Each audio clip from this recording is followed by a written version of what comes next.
app and ZingoTV app on the respective stores, Apple, iOS, Android devices. We're also available on Google Chromecast, Amazon Fire, Roku sticks, Roku Fire TV sticks, and Smart TVs 2016 forward. Happy to be joined here again. Carmen Asako, York Lions master coach, Barn Burner soccer analyst. How you doing, Carmen? I'm okay. How are you, Giancarlo? Oh, doing great. And right before we kicked off here, York 9 FC kicked off a rebrand, officially rebranding to York United FC. Just what are your thoughts on the rebrand? And did you get a chance to see the new jersey? I did see the new jersey. I think the logo is pretty sharp. I think the jersey is pretty sharp. I'm not sure. I to be honest with you, I like York 9. I like York 9 FC. I thought it was a great idea, and I thought it kind of encapsulated the York region to a T. And I think maybe we should have been a little bit patient with it, maybe a little more patience. I mean, a rebrand after pretty much 1 year is a little bit far-fetched, but you know what? I guess Angus wants to put his stamp on this club, and I guess this is a statement that he'll be around for a while, and the moves he makes are going to be what this club is. So you know what? Good luck. We've talked about it a million times. It's either genius or it's either, absurdity. But right now, everything's yet to be seen. But as far as the aesthetics of the logo, I don't mind it. I like it. The aesthetics of the uniform, I like. And I think that hopefully that new uniform, new look brings a more intimidating product on the field. And when the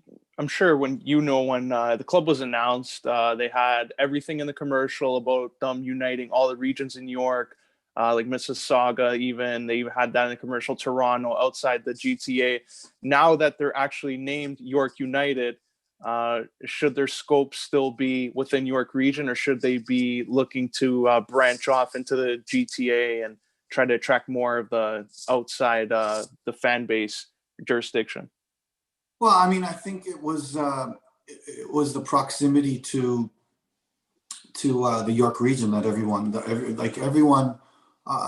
wanted to go to, who didn't want to go to TFC games, wanted to stay closer to home. So I think that being in the York region, in the northern parts of the York region rather than York University was the original thought process. So I think that now, let's hope. Not much has changed, to be honest. They're still at York University, which is pretty much Toronto. Hopefully, they've done a better job with the schedule, so they don't conflict with Toronto FC. And I think that is this the best environment for a, the premise originally was junior hockey. Was like the junior hockey atmosphere, or the junior hockey endearing factors that the community embraces, like Guelph or like Sault Ste. Marie. There is this the best place for it? We'll soon find out. Or is this an addition to Toronto FC? I mean, if you look around the CPL and you look around the attendance, the only team that really struggled was York 9. And that probably could have been done, but it could have been many reasons because that happened. But we'll see. We'll see if this new rebrand is the beginning and will attract more people. And there's a lot more problems in the rebrand that they had, and there was a lot more ways to resolve them than the actual uniform.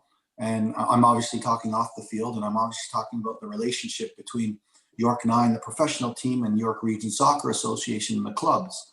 And the onus shouldn't always be on York 9 and their management. It should have definitely been on the clubs to do a better job to support this. But what we talked about, when I was there with you, we talked about earning the respect of our community. And, Angus McNabb and company have to do that. They still have to do that, because they put it in a pretty picture or they start a rebrand doesn't mean that they've earned the respect of the community. And, our community is a massive soccer community in York Region, huge. Woodbridge, Vaughan, Kleinburg, Markham, from, east to west to north to south, Newmarket. It's a great soccer community, a great soccer region. But York 9 has to do a better job of getting stuck in. And again, it's only been pretty much a year, rather than, we won't call last year a year. But, there needs to be more commitment from them, more earning of the respect from them. And you know what? The clubs have to have an open eye, open mind, sorry. Yeah, I agree with you. And the one knock I think on York 9, before obviously they rebranded, was like, when I would talk to people, a lot of people, when they hear York 9 and that they hear they're playing at York University, their first thought was, is this York University soccer team? And I think part of this rebrand to York United is to, I guess, change the perception of it, change people's thought process. Do you think this is going to be still the right thing to do? It will change maybe people's opinion, and they'll know that it's a pro league and a pro team there too, or do they still need to educate, I guess, a fan base?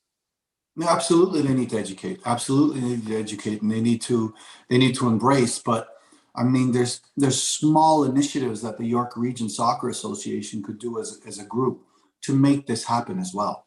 Whether it's not having competitive games in, like they do in Manitoba and Halifax, not having competitive games or youth competitive games during the York 9 games, right? So not having OPDL during that time from the York Region teams. There's a lot not having any competition whatsoever, so they can embrace their local community professional team. Those are little things that are easily managed and easily done. The fact that they were at York University, you go to that facility once and you fell in love with the entertainment value, the stadium itself, and they're redoing the stadium right now. Yeah, stands will be closer to the game field. It's going to be a proper size field now. It's not going to be a little bit of a box, but it's going to be a beautiful. They're only going to be on one side of the field now, the fans. It's not going to look like there's an empty abyss. So there's a lot of things that they're doing and the stadium's doing to help them. And the stadium should do to help, but the value of watching a game at York Stadium is absolutely brilliant. But the original thought was that was a temporary fix for a stadium in Vaughan or in Markham or wherever. But and we'll see what happens. I mean, there needs to be a plan for the commitment of the community, but has to come from York 9. And right now, whether it's ego, whether it's lack of initiative, whether it's closed-mindedness, both York 9 and the clubs have not done a good job of finding that level of cooperation, the level of community, the level of commitment, all those things. And York United is York United, and the change of that brand, I guess, is a starting point for that. But this is a tough crowd. This is a tough place. And if you don't earn it with these groups, then you're going to be fighting an uphill battle. Yeah, I agree. And I even think like Paul Saltieri, Woodbridge Strikers, like technical directing staff, and Jimmy Brennan, he has ties to a lot of leagues and clubs in the region. You yourself do with Vaughan. Even Showdown Joe Ferraro, the PA announcer, he has it with Stouffville. So should they be using this more, these connections, to say, okay, we might take a financial hit, but we're going to have weekends where maybe the U10 to U14, we're going to have all of them here, all their clubs here, and they'll be able to sit in the game in the stands free of charge, and maybe add to the environment? Or should they be having the onus on YRSA to do that? I think there needs to be a cooperation between YRSA and York 9. And I think that YRSA should embrace this as one of their projects, one of their initiatives. But I don't think initially there was a good level of communication between the two organizations. And I think that needs to change. There's some good people in the York 9 office for sure.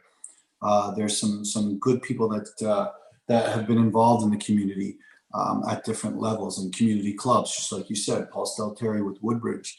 And you know, who knows? They, to be fair, they haven't had that. They only had that 1 year to kind of put themselves into the York 9 community. But again, the sample size is so small that, but the problems are so evident that they need to be solved. They need to be addressed. The rebranding, okay, some of them, some people like it, some people won't. I mean, I think that it's basically a cloud of smoke for a lot of the problems that they have and a lot of the initiative. And I'm talking all off the field right now, nothing to do with on the field. A lot of the initiatives that need to be taken between York 9 and the community, and knowing who York 9 is and what the CPL is. And, you know, and look at the registration numbers in York Region alone are massive for youth. Look at the registration numbers for the amateur adults, you know, and you start Toronto FC with Paul Byrne and company. They did a fantastic job coming out to the people who love football. And it wasn't the youth clubs that they started with. It was the gung-ho South Side supporters. It was the gung-ho, you know, all those supporter clubs that are, you know, are fanatics now. They've become part of the fabric of what TFC is. And it's fantastic, right? So the amateur adults or the adults that love the game, and there's thousands and millions. If you go to pubs all over Toronto on a Sunday morning or a Saturday, you'll see people there watching the English League, watching the Spanish League, watching the Italian League, all over. And now they've embraced Toronto FC. So, hey, maybe there needs to be a different look at the marketing plan. Initially, they just expected things to happen, but you can't expect things to happen, and they need to earn things as well. And I'm talking about off the field, but also on the field. You know, if we build it, they will come, is the mentality that you think of as well. You know, whether it's personnel, whether it's wins and losses, whether it's you know, that superstar, and that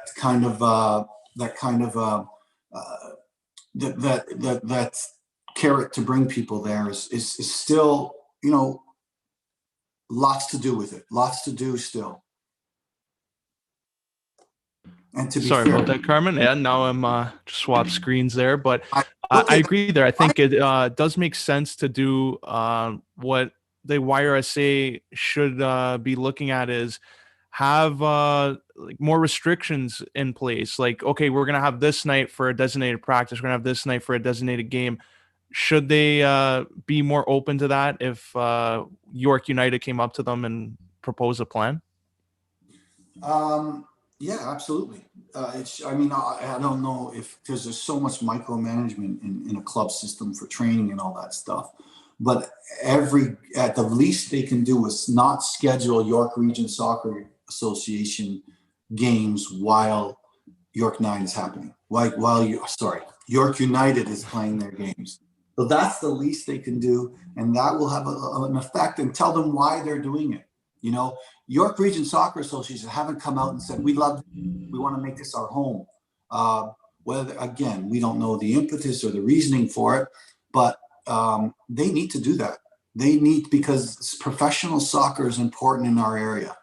And that in itself should be the motivating factor. But obviously there needs to be more, because of more to give, and York Region, by doing a little bit, can accomplish a lot for York United. And have you noticed that let's say when you're even working with Vaughn, like, do you notice a lot more people talking about York United or York 9 when it was called York 9, or is it still like TFC and just MLS focused? No, there was a bit of a buzz to start with. There was a bit of a buzz, but again, egos and you know, support and people judging rather than supporting and then judging. I don't care if people judge, and we've been through this together. I don't care if people criticize the product on and off the field. I don't care, but be there to criticize, be there to be part of it, just like any other supporters group in the world. be there, be invested in the name, in the group, in the community, and then be critical of it. But as long as you're there, you have a say. If you're not there, shut the front door and then move on. But you need to be invested. And York Region Soccer and their relationship with York 9 needs to be fixed, right? And the relationship between the clubs and York United needs to happen. And the relationship between those amateur adults, those and we had whether it was 10 or 30, depending on the game, we had some great fans, some great supporters, and they were loud and they sang proud. And you know what? We need more of those people because they were fantastic, absolutely fantastic. It's going to be interesting to see now this rebrand. York United FC is the official new name for York 9 FC in the CPL. They're going to get off and running next season with a new look. Michael Petrasso already in the promotional material for that, so that's good that they're using the local kid there. But we're going to go on now to Serie A, and before we go there, Carmen, unfortunately, this is turning into like an obituary. The last 2 weeks, first was Maradona, and now another legend passes away with Paolo Rossi. What were some of your fondest memories of watching him growing up? I mean, he was my first my first love of when I started loving the game. There's so many factors to it, but he was our hero, right? Everybody had their Paolo Rossi shirt running around St. Clair, and he was kind of a symbol of what the Toronto community was and how we could celebrate passionately. Me and Joe spoke about it last night, and like the millions that flocked St. Clair.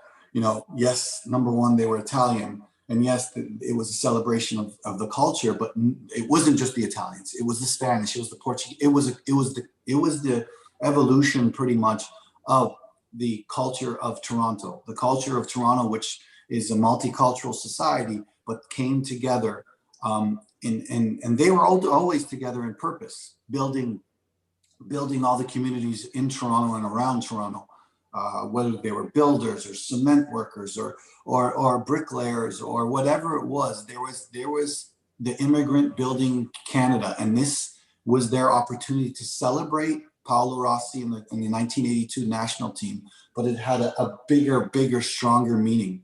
And you know what? It was fantastic. It was a fantastic time of my life, for sure. I mean, I told you some stories about getting on my bike and trying to ride on the 401 to get to Sinclair and celebrate this. It was just a realization for our world that soccer is one of the most passionate games in the world.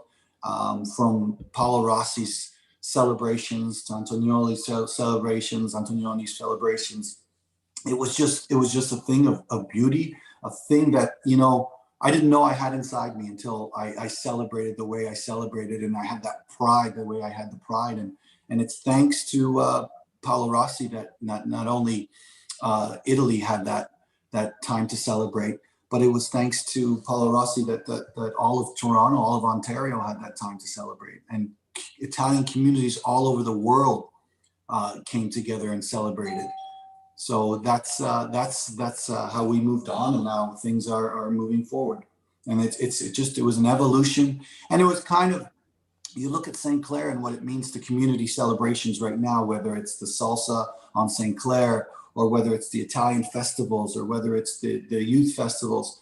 St. Clair became that party central for cultural community because of 1982. So it's that, and what Paolo Rossi did and what that group did meant so much, and it brought back so many good memories and so many happy times where everything going on around you didn't matter. It was just that moment, and we celebrated that moment, and I'm grateful to Paolo Rossi and that 1982 experience.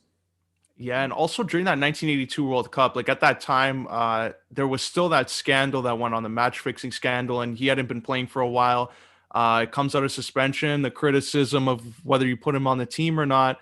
Do you think, looking back, that his World Cup win was even more important because it may have shifted some people's views on him, on his career?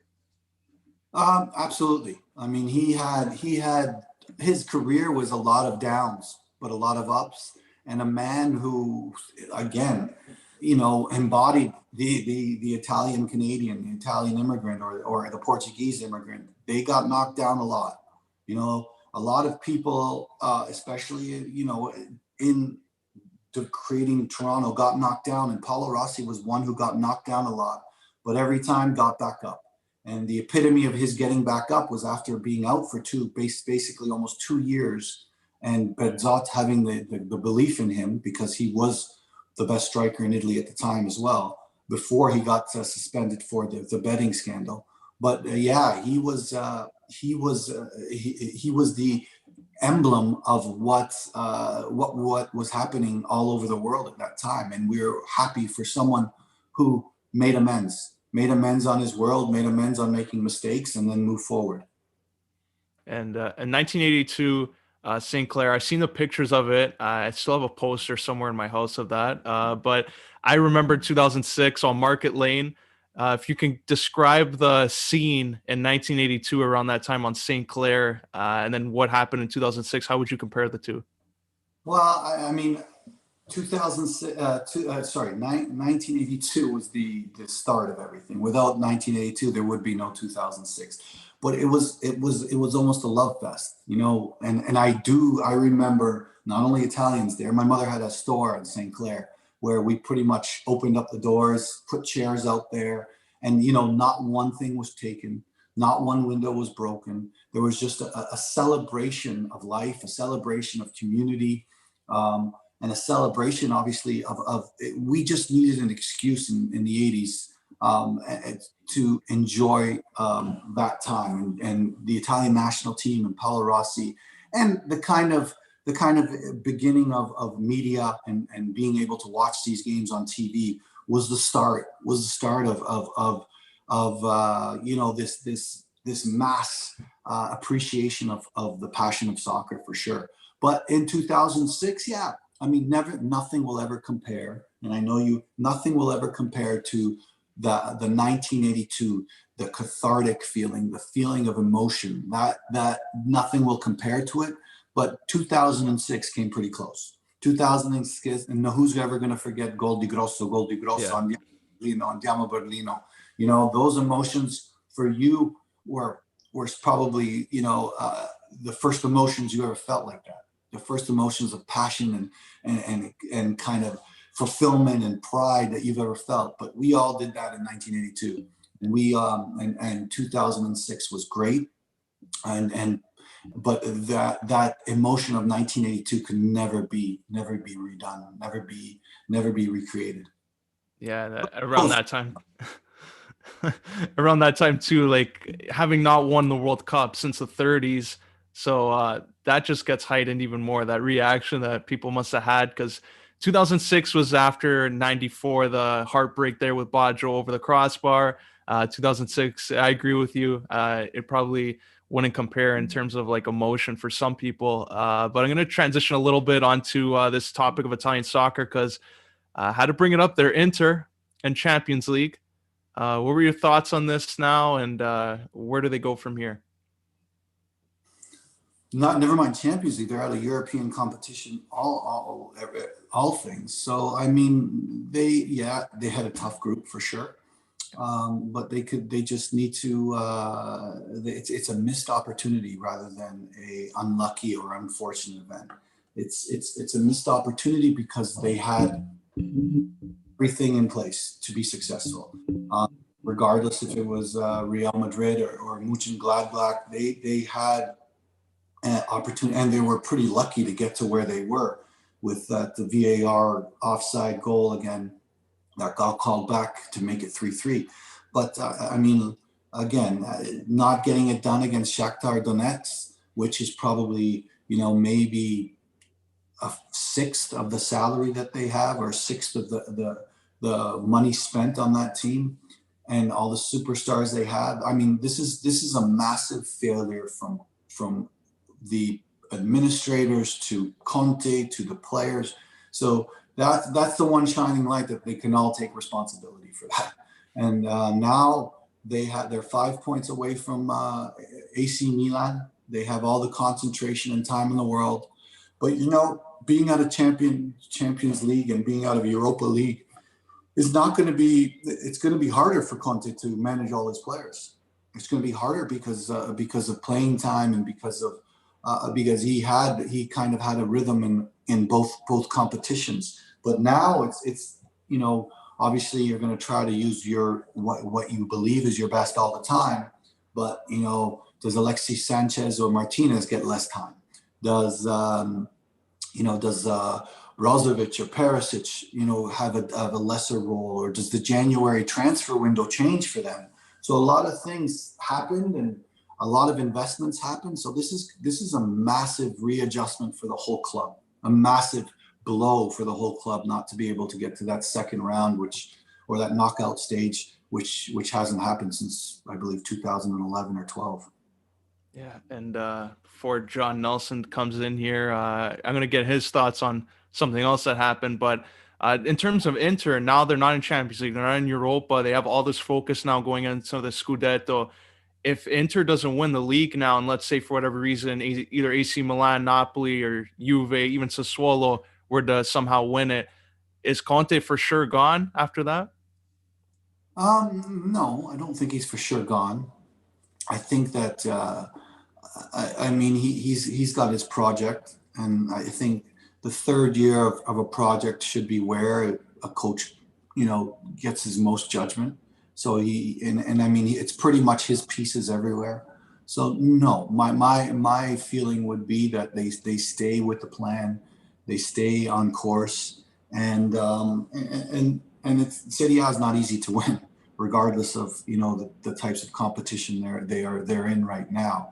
It's just a tough league, and Inter was built for at least two competitions, Europe and their Serie A. But we'll see how it happens. But I do not think that because of if they don't win the Serie A, that Conte's gone. And now that he's managing the roster, Conte has all these veterans on his team. Do you think that's going to serve him well in the year? I think, like I said, I think the January transfer window is going to be interesting to see who goes. You know, like Perisic might be on his way on loan again because they don't have necessarily a need for him. Or obviously the Ericsson situation should be resolved in January. But there's a lot of question marks on how they will deal with this January transfer window. But what we've seen at AC Milan is what Inter needs to take a look at to be top two or even win the Italian league. More of the team concept, right, and more of the concept of now they have to concentrate on that group of at most 20 players, maybe 24, maybe like 20 makes more sense to have their role, and bring them into that role, have them believe in that role and be successful in that role. And no one did it better, and he doesn't get enough credit for this, but no one did it better than Ancelotti when he had those fantastic teams, whether it was AC Milan or whether he had some incredibly strong teams and incredibly deep teams, and he found a way to make sure that every player had a purpose, and that's Conte right now. And if to do that, you need to get rid of some players or loan some players out in January and maybe some big names, then that needs to be done if you want to have that continuity and that success in Serie A. Yeah, I agree there. And those were the CPL portions with York 9 FC rebranded York United FC and Serie A. Now we're going to welcome in John Nelson of OSG Sports in Atlanta. John, how you doing? Why does everything have to be united? Yeah. It seems to be the default. You ever heard of the word irony? You look at it, it's like it was a great rollout. I saw what the team had created on social media, and obviously the 9 stripes, I understand that. But united. I mean, I understand community, I get it, but it seems like every single default these days goes to united when you're trying to get a team name. So, okay, that's how you want to roll, then that's how you want to roll. Go for it. And by the way, I know that you guys had talked a little CPL before I came on. Forge now has a third chance to try to get into CONCACAF Champions League. Goal in the 18th minute, and I know it was a tough one. And so now I'm looking to the Canadian Championship to see if something can happen where Forge gets into CCL going up against Toronto FC, but it'll be a third chance for him to get in. So yeah, I was one of the guys below the border that was watching that game on FS2 when it was on earlier this week. Yeah, that's it's going to be interesting. I think TFC still looking for a coach. But speaking of Champions Leagues, there was a big game, Juventus and Barcelona. And Barcelona, before the game, they thought it was nice to go on social media, make a nice little graphic, and they had GOAT written on the thing with Messi and Ronaldo, and it was towards Messi's side. So I guess you can say Ronaldo took it personally. What happened in that game? Juventus shut them out, and Ronaldo was the one getting the last laugh at the end. So, John, I'll start with you. Was that a smart move on Barcelona's PR department's part? When has Barcelona had a smart move recently, regardless of department? And then of course Ronaldo comes on after the match. Is like, oh, I never thought of Messi as a rival. We're buds, you know. Yeah. And I'm like, okay, right, wait, yeah, sure thing, there, cowboy. It's you see, Barcelona can't seem to get out of their own way, and it is so bad right now. It is so toxic right now. And you have multiple dudes who are sitting there and saying, well, if I was president, then this would happen. If I was president, then this would happen. And I mean, Ronald Koeman just has not been the right choice. And it is, I mean, to say it's a mess is almost insulting to the Pigpen character from Peanuts. It's a mess and a half. I mean, the exchange rate, I mean, it is a mess in the euro. It's you know, if you were to have it mess in euros and then convert it to mess it in American dollars, I mean, but the exchange rate's just, oh my goodness, it's just, and yeah, Coach, you mentioned January. I want to know what January is going to look like for Barcelona. I mean, you are not making payroll right now. You're not paying people in January. You're not doing it. You've said that this is not going to happen. You need to clear close to 200 million euro to pay your bills so you don't go bankrupt. So you don't go belly up in January. What are you people doing? All you're doing is talking in public, and nothing seems to be getting done because you have all these different factions and all these different ideas. And I mean, it gives me a headache. You know, we talk about businesses that are too big to fail, and Barcelona right now is failing, and they can't get out of their own way. It's like they tie their shoes together. You know, it's like sport in and of itself is Lucy with the football, and Barcelona is Charlie Brown trying to kick the thing. And every single time they get close, Lucy pulls the football away and Charlie Brown goes skyward. And I mean, it is painful to watch. Painful. But they're in the knockout round of the Champions League, and they're gonna, you know, get a TV deal where set up this way. Now it's a setup. All right. Hang on there, Slick. All right, let's take a look at the group. I don't think it's such doom and gloom just yet. I mean, did they prepare for the future on the field? Absolutely not.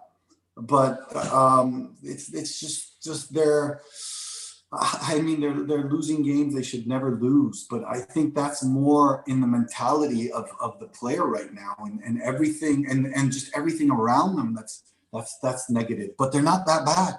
They're not bad. It's not by accident that they haven't lost a game or until the last game they beat Juventus, right, in Italy.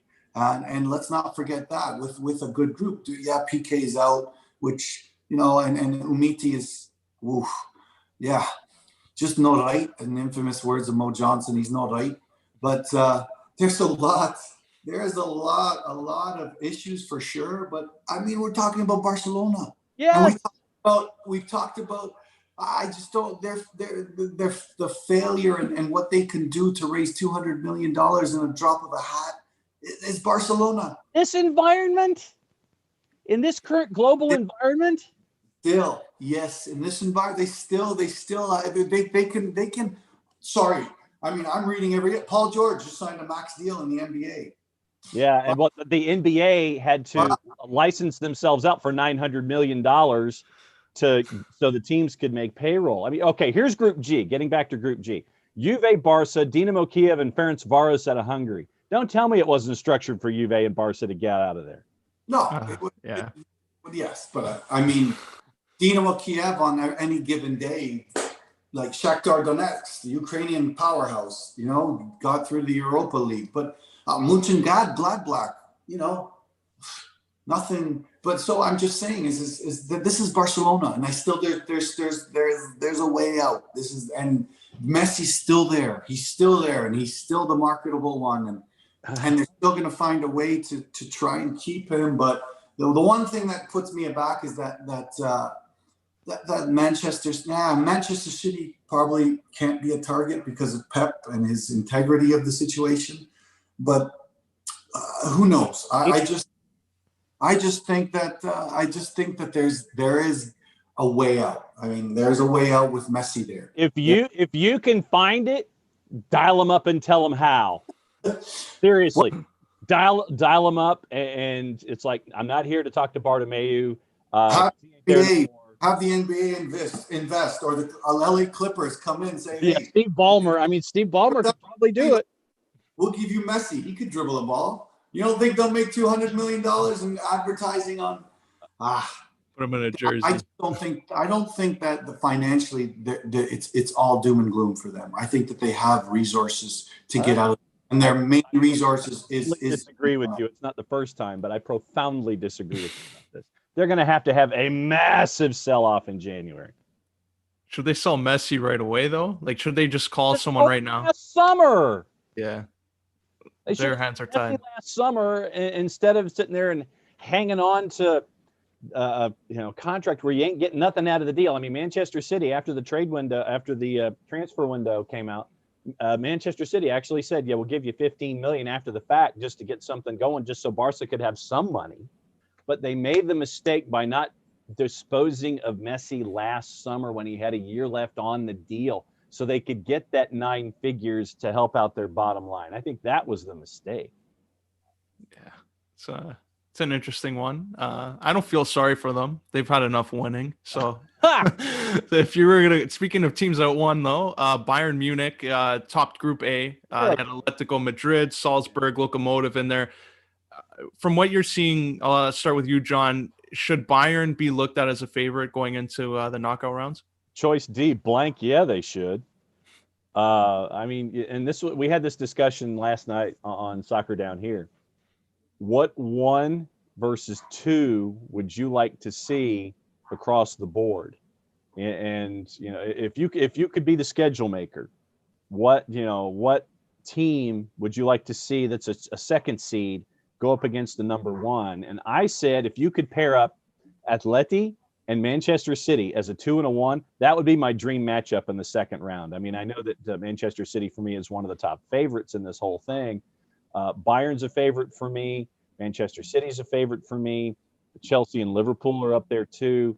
Juve and PSG. So you're looking at like six of the leaders out of the 8. But if you're looking for somebody to really make some hay as a 2, I think it's Atletico Madrid. And Carmen, same to you. Like, Bayern came in, they're used to this kind of format because just even in the summer, that knockout round that they won, do you think they have the advantage going into this? In the big scope, yes. I mean, as far as next round, yeah, Atletico Madrid would be a tough game for them. But I think that everyone's shaking in their boots when Liverpool gets healthy. And I think that matchup of Liverpool-Bayern at some point will be a dream matchup. And I think that Bayern is still not defensively, especially in the middle back with Sule, and I don't think that they're as solid as everyone thinks. They leak goals. I mean, Leipzig found a way to find 3, right? And I think that they have that capacity to leak goals, and the combination of Davies and Luka Hernandez is kind of great going forward. But I'm not sure. And obviously, Davies his recovery speed is incredible, so they can afford him to go forward. but I don't think it's a slam dunk. Yeah, I think they leak goals. I think they're in incredible form from the midfield up. But I think that they need to address the center back situation. And I think that obviously they've shown this year that they are susceptible to counterattacks. They don't have that athleticism, and Alaba, playing center back might not even be there in January. So there's some question marks. There's some question marks for Bayern Munich, but I still think Liverpool is the best team in Europe when all's said and done and everyone is healthy. And we know Van Dijk's not going to be healthy this year, but I still think they have enough to cover at the center back, enough quality to cover at the center back. And I think that we should be talking about Bayern as one still for sure, and Liverpool as a 1A or a 1B, and everyone else is kind of chasing and would need a miracle. And you look at a way a team like Juventus is built, they could definitely cause an upset. The way a team that Atletico Madrid is built definitely cause an upset with, those are the matchups that you would like to see. So I think Manchester City is still, they went back to Laporte at center back and Stones at center back. So there's still issues there, and Walker's just looking older and slower. So there's for me, and I still don't think Jesus is the ilk of the top number 9. And I think Aguero is getting up there, but he's still, for me, one of the best players in the Premier League. But I think there's a lot of question marks still with Manchester City and competing with Liverpool and Bayern Munich and the likes of them. Yeah, and Liverpool too, like you mentioned there, it could be a 1A, 1B situation with them and Bayern. Atletico Madrid, I think, if they come up as maybe the matchup there for Liverpool when they do the 1 and 2s, could Liverpool be upset in this one? Like, does Atletico have the quality, you think, Carmen, to send Liverpool home? Yeah, they have the quality, the youth, they have the pace, they have the energy, and they have the character. They have the lot. I mean, and this weekend, I think you're going to see all that. And I think Atletico, I'm not sure what the juice boxes are saying right now, Johnny, but I think Atletico is gonna be a few juice boxes in the good against Real Madrid. So that's a great matchup, and it'll be, if you have a minute to watch that game, it'll show the character and the ability, and just you see the resurgence of Carrasco as well. Like, they're making an impact. They got a lot of players that can make a good impact with good pace, and Torres is one of the best players right now in the world. John, same to you. You think Atletico could be the trap for Liverpool? Oh, no question. I think Athletic could be a trap for anybody. And by the way, for crunching the numbers, Coach, Real's a plus 136 right now, and Atletico Madrid's a plus 219. I will take the draw option at plus 233 and run. I think that Atleti can be trouble for anybody just because of how Diego Simeone has them structured. Defense first, and it's like run. It's like, it's like the little kid in the Saturday morning cartoons, and he puts on the football helmet and he sees the brick wall, and it's like you put the football helmet on, you keep running up against that brick wall, and you keep trying to smash it in with the football helmet.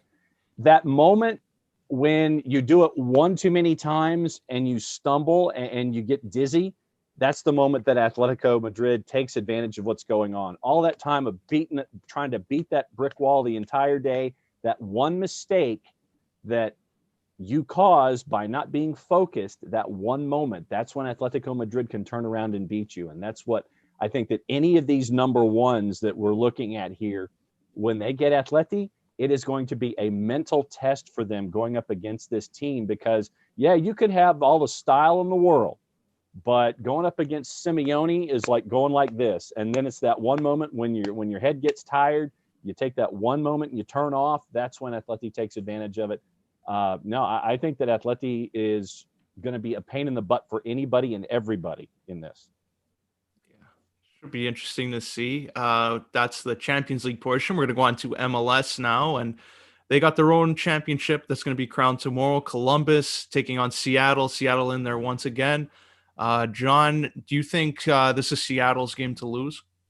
I think so now, especially that we've seen that there are more COVID-19 concerns for Columbus. One of them includes Darlington Nagbe and Pedro Santos.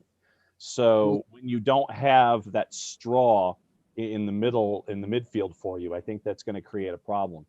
Right now, Columbus is a plus 205 and Seattle's a plus 140. This one's in Columbus, but I've looked at it a couple of different ways. For Columbus, when you have ZZ up top, Zardes and Zelarayan, and you've seen what they're capable of doing, it is not in dispute that Columbus can score goals. Having Nagbe out cuts off that supply line. So I think that's your first. I think that's your first issue that if you're looking at Columbus.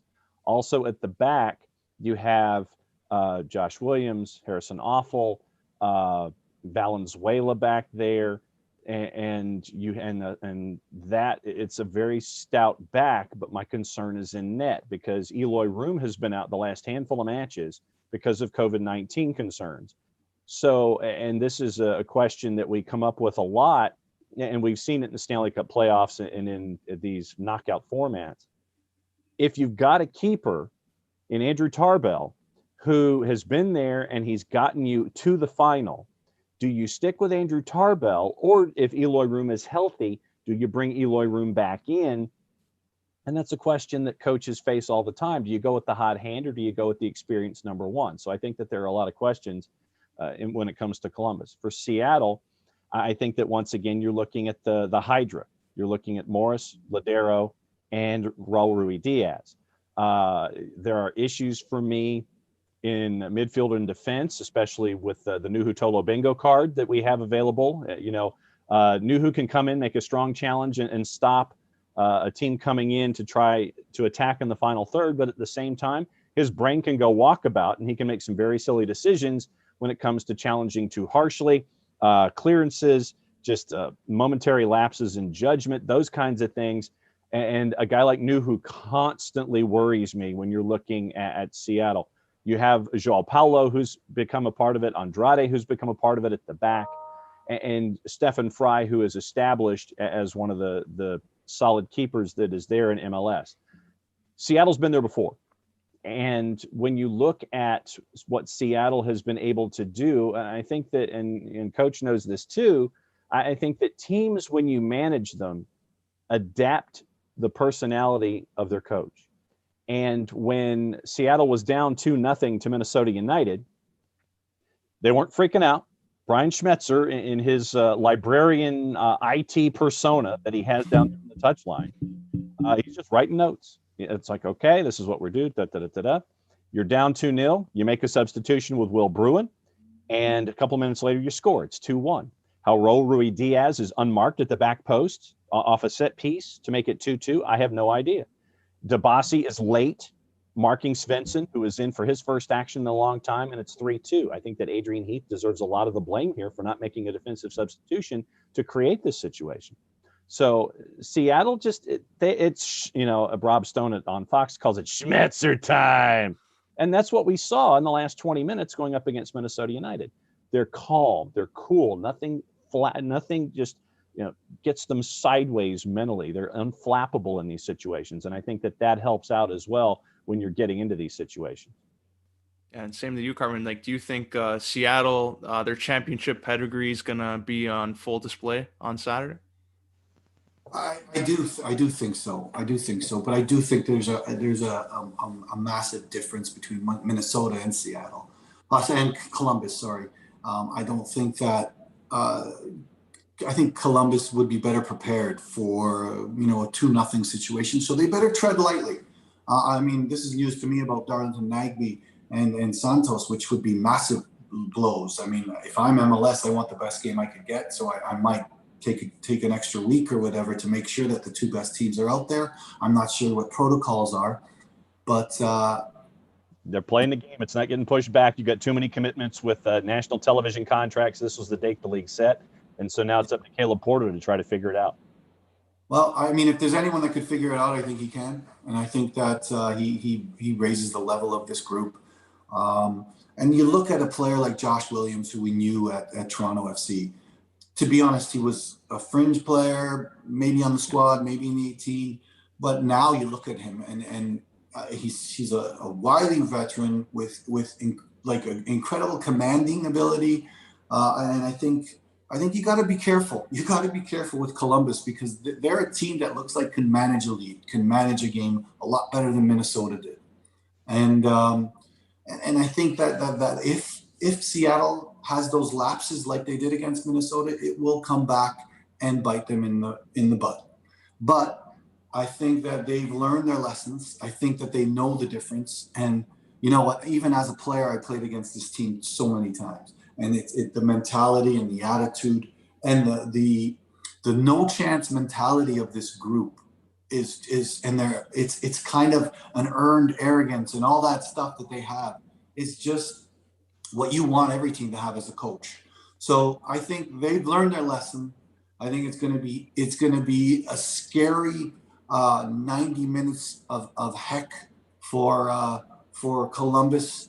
And if they can deal with that, and they can deal with the situation, and they find a situation where Seattle has a lapse, then they might steal it. But I just don't see Seattle having a lapse. And that obviously the two guys that came in late are going to be starters this game, because I think they're ready to play. And Svensson obviously shot the winner. And I think a little bit the right back kind of played himself off the field as well. I didn't think he was very good, and when the game changed a little bit when the substitute came in. I don't want to screw up their names. Everybody, Seattle's going to win the game because they're a bunch of hood fighters, and they're going to bite someone's ear off to win. And I've never seen Jordan Morris's shot was like a gun. It was like a bullet out of a gun. Did you see it? And poor Dane. They said, "Oh, he was caught flat-footed." Flat-footed. That was. Anyway, they have too much. They have too much personality, too much strength to lose this game for sure. Yeah, that's the MLS, and now we're gonna go on to EPL, where they have a big game of their own on the weekend. Everyone's favorite team, Manchester United, is going to take on Manchester City. John, what are you expecting of this game tomorrow? Sadly, I think that this is going to be how Ole Gunnar Solskjaer is going to be judged. A lot of folks are saying overseas that he's got to win this one if he's going to stick around. And I mean, sadly, with everything that has gone on through Mino Raiola and Paul Pogba, I think that Ole has been hung out to dry in a bunch of different ways. I think that the team didn't show up in the last game in group stage in Champions League. And so for him to be judged in this way, it's a cruel business. And I think that one of the teams that is looking for Mauricio Pochettino to come hopping in, they're going to have to make a decision soon. And with Pochettino out there, if Manchester United ends up with a negative result against Manchester City, this could set that trigger to get Pochettino in to be with Manchester United. Manchester City right now is a minus 135. Not necessarily a surprise. You're coming off of a result midweek for Manchester United where you laid an egg, and then you try to come back, and then it comes up short, but you waited too long to turn the switch. I just got to go with Manchester City here, and I think it's the end for OGS. Yes. Carmen, you think same thing there? You think the coach's job's on the line in that one if they lose? Unfortunately, but I love the way he's going out. I mean, I think one of his comments were, as soon as Raiola, Pogba's agent, learns that this is not an individual game and it's a team game, I think that he didn't address Pogba himself. He addressed Pogba's agent. So I think that like the way he's going out, if he does go out, he's going out with a lot of class and integrity. And I think that his mentality and his attitude will, I think, bring Man United to the next level for this game. And that's not saying the next level could beat Manchester City, but wow, what a first half disaster in the Champions League against Leipzig. What a just ill-prepared. And the worst thing is he changed the system last minute. It showed a little bit of naivety. it showed a little bit of overdoneness and not believing in the players you have, whether you win or lose. At one point, he had 3 left backs on the field. So a lot of those things will overshadow the fact that there's a lack of cohesion in the locker room, regardless of Solskjaer. There's a lack of cohesion there within the players. And is the answer to get rid of the manager? For me, no. I think they've made an investment in him. And I think that he didn't help himself by the tactics and by everything he did in Leipzig. But I think this is going to be an important day against Manchester City.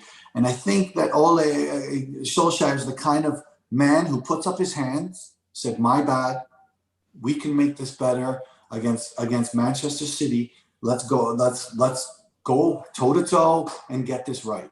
And he'll take responsibility, but he'll have Pogba in the lineup. I believe Bruno Fernandes, all those guys should take responsibility for what they do against the Manchester City that they're as good as, maybe even better than. Yeah, I would put Pogba too. So just in case you lose, there's no questions of selection in your starting 11, and you can always blame Pogba. All right. Okay. So here's the issue that we had with Pogba on the show. And I think Jason was right in this assumption.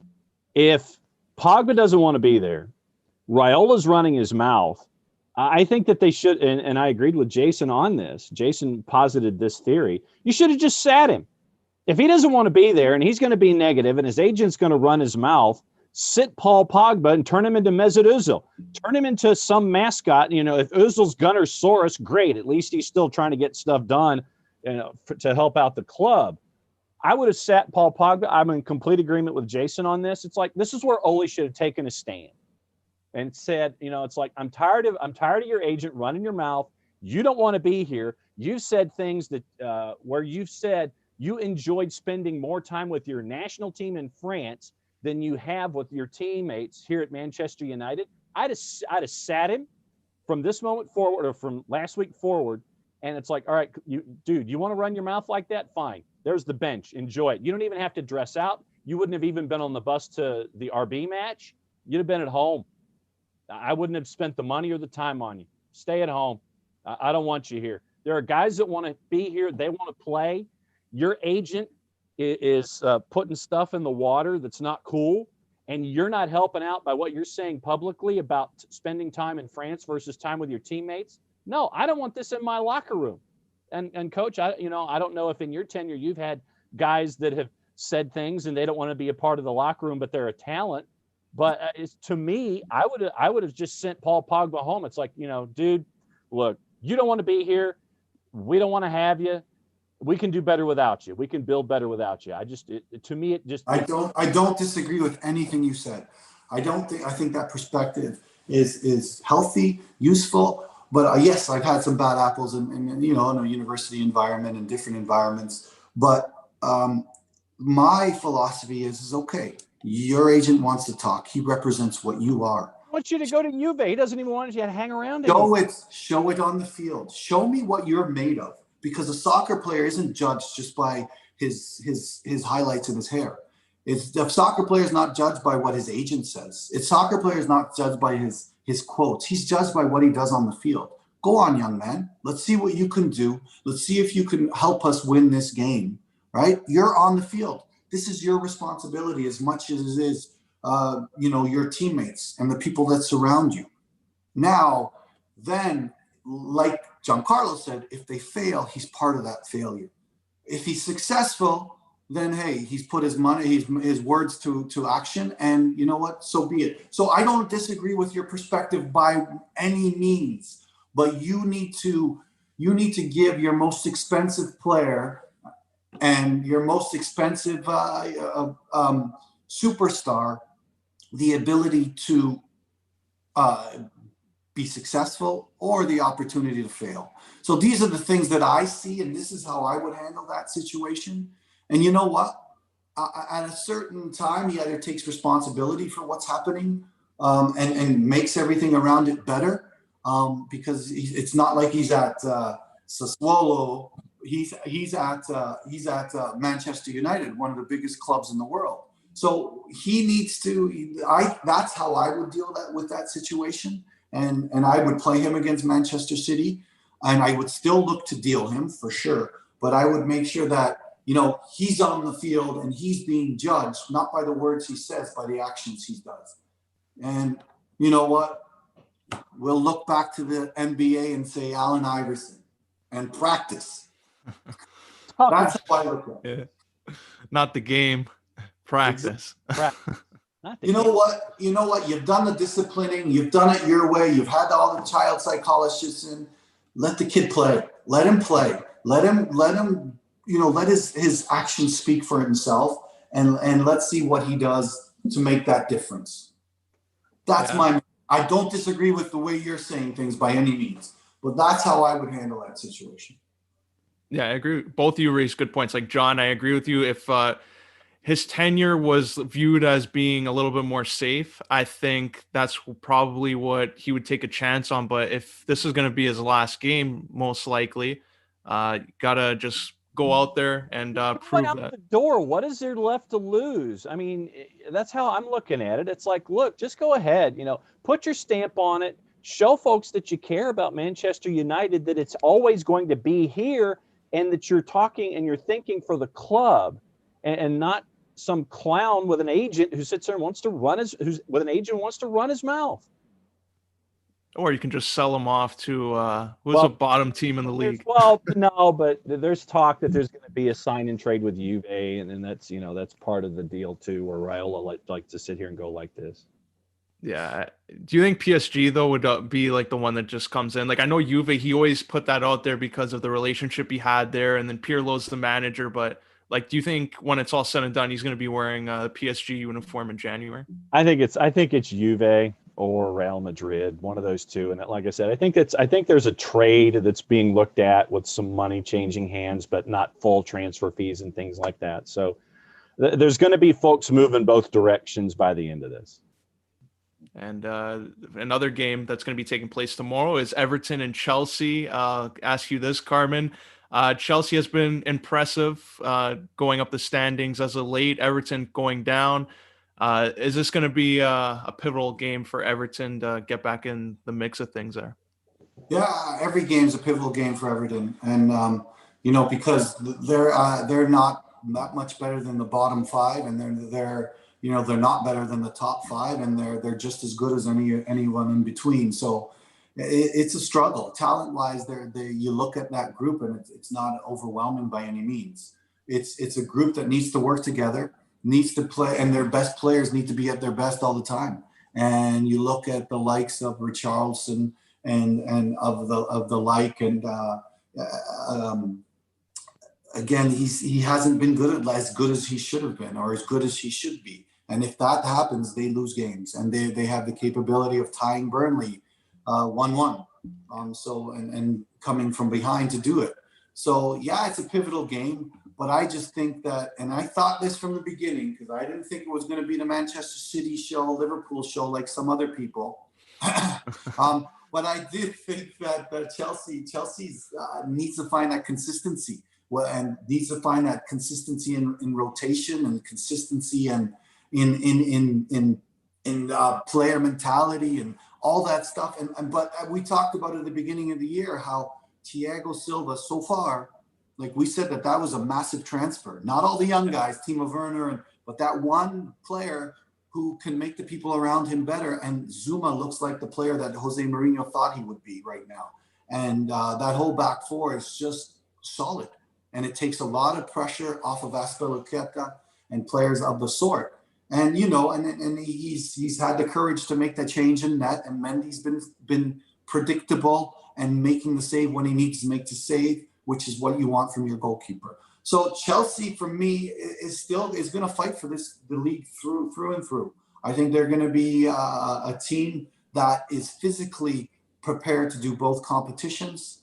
I think the only factor there is Lampard. His inexperience to play against the Tottenhams, a little bit. His inexperience, is probably going to show up in some point of it.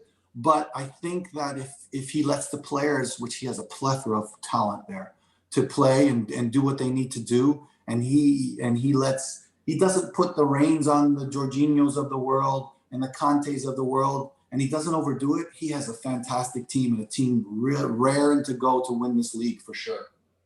Thank you, Carmen Rumack. All right, since when we're talking about Chelsea here, all right, Carmen Rumack. Talking about Chelsea all the time. I put a whole bunch of juice boxes on Chelsea. Yeah, and that's why you have a great attire, right? Because that's why you make the money. Look, yesterday with a Canadian jacket. Today, I don't know what you're wearing there. Come on. This is FC Inter Turku. There's two of my players used to play there. Finished first division. Nice. David Salva and a former Louisville Cardinal and played for Frank Jonke. Used to play for in the Finnish first division. So first of all, I want to say congratulations to Giancarlo. He got my Hanukkah present. Look at that mic he has there, right there. Okay, it's about time. Practice. He's been practicing. He's been practicing for how long here, doing shows, and finally got a good mic there. Cost me a lot, Giancarlo. I'm waiting for my Hanukkah present now. It doesn't. It seems like a prop, though. I didn't think it's an actual mic. I don't know. What kind of quality is that? All right. So I don't know if you talked about it. I just came back because I had a busy morning. Listen to this, Carmen especially. We are York United FC. More than a number, more than borders. We are united by you. All right. They changed their logo. They're now, instead of York 9, they're York United FC. Yeah. Carmen, any thoughts? Yeah. I mean, yeah. Yeah. All right. So, okay, Carmen, I won't get you in trouble. Giancarlo, who went to York University, what do you because first of all, full disclosure, Giancarlo got a jersey from some guy on this panel last year. Giancarlo, what else did you get? Some shirts, hats, and all that for the York 9. He took your gitch too. He took your sweatshirt. Giancarlo, you pulled the Rumack. Come on. Giancarlo, since you went to York, what do you think? I don't know if you saw the logo or anything. What do you think? I think it's an improvement. I'm not going to lie. Like some people I've talked to, they all thought York 9 meant it's a York University team. So I think the York United name hopefully changes their opinion on that. I hope it draws more of a crowd. I think the logo is an improvement. The jersey, not too crazy about it. I like the one they used this year in the Island Games, that white one. But overall, it seems like Angus McNabb is committed to this rebrand. If it's going to work, like Carmen was talking about earlier, if it works, it works. If it doesn't, like at least the Baldassare family's behind it. That's what you want in your ownership group. So it's going to be interesting. Like there's no fans for the early part of the year, but as the season goes on, maybe in that second half of the season, we'll see how much of an impact it will have. Well, they looking at this commercial. Sorry, John, I'm just going to talk about this. Okay. Looking at this sort of promo that they did, they went all over downtown. They went, East York and North York, and it looks like Mississauga. We talked about this, Carmen, a couple of days ago about what about a team in Mississauga and all that. It looks like York United is uniting everybody there. Carmen, do you think that's good for Toronto, or would you like to see 2-3 teams, York, Scarborough, Markham, like Mississauga, anything like that?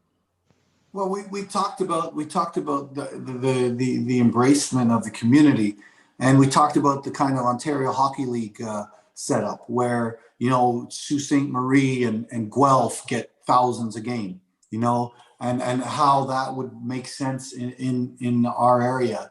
Do I think Mississauga will have a good following? Absolutely. I think that they need to do a good job promoting the group, and I think that there's kind of a good battle between Mississauga and Toronto, right? There was never a battle between York Region and Toronto FC. Like Mississauga always wants their own. They're a big city, right? They're a big city, and they would always want their own, and they would support that group, and they would love to see Mississauga Football Club against Toronto Football Club. So I think that would make a lot of sense, and I think they would get a great following there. York United trying to Fine, $50. Fine, come on. I gotta make my money somehow. To the Toronto market and the community. Yeah, I don't know. There's like we talked about, there's not a big sample size to say that York 9 wasn't good enough. I liked York 9 FC. I liked the concept. I didn't like the way they went about earning the respect of the community in the York Region Soccer Association. And like, we have almost 1 million players playing in York Region, amateur adults, all these incredible avenues to get people out and to get engaged. And it's only been a year, really. This year doesn't count. It's only been a year. So I think they jumped the gun a little bit. I don't mind the uniform. I don't mind the rebrand. I don't know if it's going to make an impact like they think it will be. They just basically, hey, said, Praven, when you started this thing, you made a mess of it. You didn't do it right. Let's move on to the next one. So you know what? I don't necessarily agree, but again, it's either genius or madness, and there's a fine line between both. So we'll see. All right, so I got 2 Italians on the panel here. Yesterday, and Carmen, thank you for appearing on Barn Burner Live. John Nelson also appeared, but John wants to hear all this, and I got emails upon emails, actually 17 emails, Carmen, 17 emails asking that Paulo Rossi segment was great. Half the 17 were probably your cousins Italian. The other one were Giancarlo's cousins. All right, so like I know John and Giancarlo probably want to hear it. We talked about Paulo Rossi, and I don't know, Giancarlo, you weren't alive, but have you, being Italian heritage, have you heard the mystique of Paulo Rossi? Oh yeah, of course. Everyone, like, even if you watch Serie A in the mid 2000s, they would always show highlights of his games back in the 80s as well. The World Cup, the hat trick, and everything. Yeah. Okay, so before I get to Carmen, John, anything you want to say about Paulo Rossi, since you got 2 Italians here, and I know you're not Italian, so but you're the soccer maven here. Maven, you like that?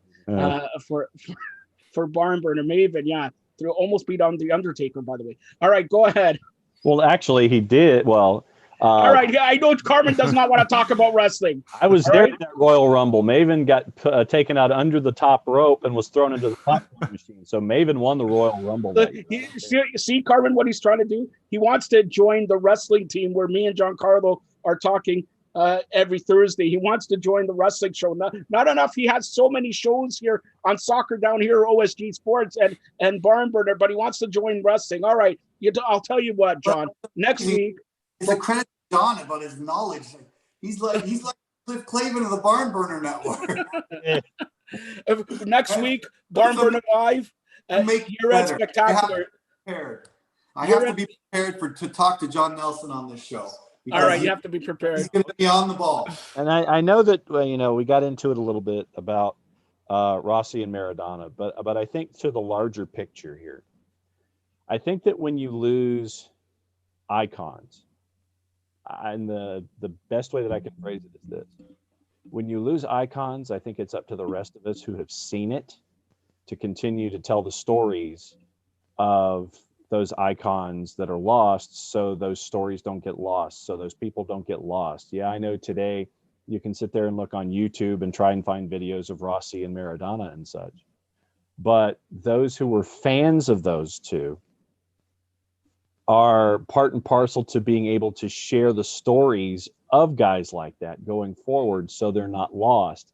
The energy that's there, the emotion that's there when people get to share stories, as opposed to just sitting here and dialing it up on whatever your favorite device of choice is and whatever your favorite app of choice is. Yeah, you can sit there and watch Paulo Rossi on YouTube, but that only tells you part of the story.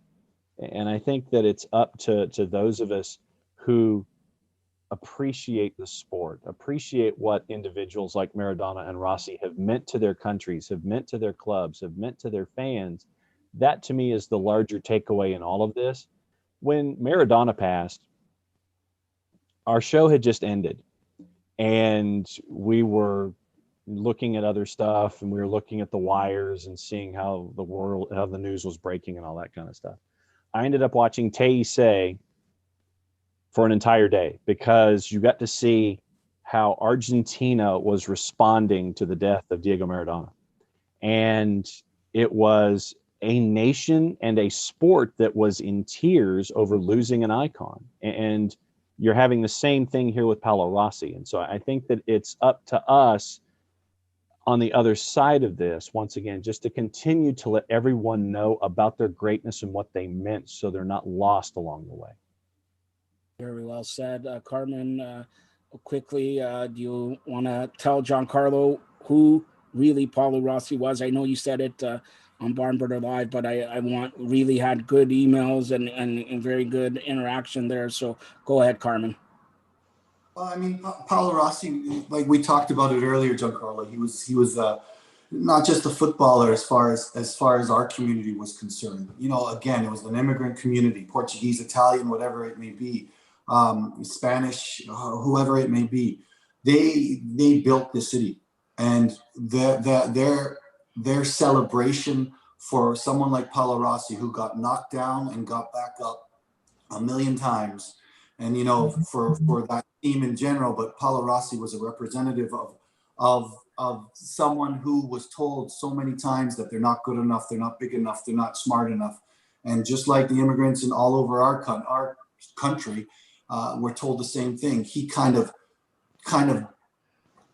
was that one who said, no, this is how it's supposed to be done. Against all the odds, this is what we can do, and this is what we can build. And he was the impetus of winning the World Cup, but creating such a pride and such an energy and such a passion within our community and within Toronto itself and Southern Ontario and Canada itself, that became the standard for what passion, sacrifice, and integrity was and what it can give you.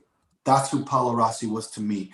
I mean, and he was I told you, he was my first taste of passion. He was my first taste of just incredible emotion, which, you know, at 11 years old at the time was something that shaped me as a player, and as how that gave me my mores, my ethics, my values that I followed for the rest of my time as a pro and as a coach. And it helped shape so many people. And you know what? That's the difference between 2006 and 1982. The 1982 group of kids kind of grew up with that and tried to translate those emotions and those mores into the next generation. But the next generation, it changed. It changed, and people have changed and evolved, and now we have Paul Pogba. All right, and just a side note, since John brought up wrestling, Giancarlo, you know who passed away last night? Oh yeah, I do. Zeus. I know him more as Debo and Friday. It was a tough one. 2020's cruel, man. Zeus. Yeah. 62, and from what my guys told me, it's COVID. He was okay last week, and then from last Wednesday on, that's it, and it went fast. So that's it. Again, this year, and like we talked about yesterday, I don't know, John, maybe you have an update. How's Pelé doing? Because I know he was very fragile, very sick in the last couple of weeks.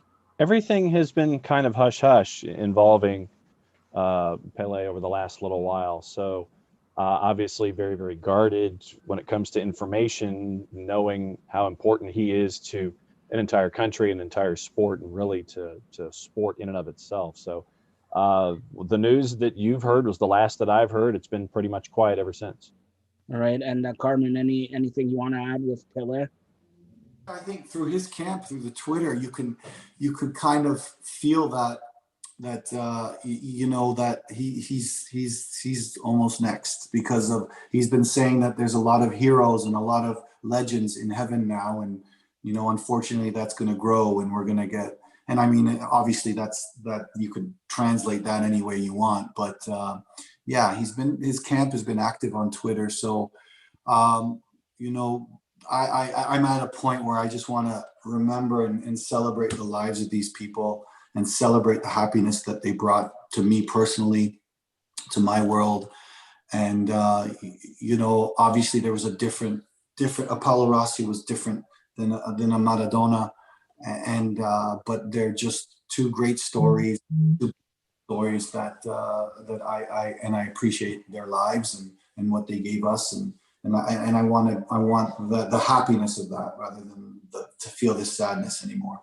All right, so let's talk. We're going to close it out with something happy. I invite all you guys on Barn Burner Live next Thursday. It's our year-end celebration. Carmen has promised he's going to bring all the Nino D'Aversa goodies, like this. And look at Giancarlo. The Sfolia, the cannoli. You're Yes, gonna bring them all. got some proper food to John. I've eaten in Atlanta. Just show it on camera. That's all.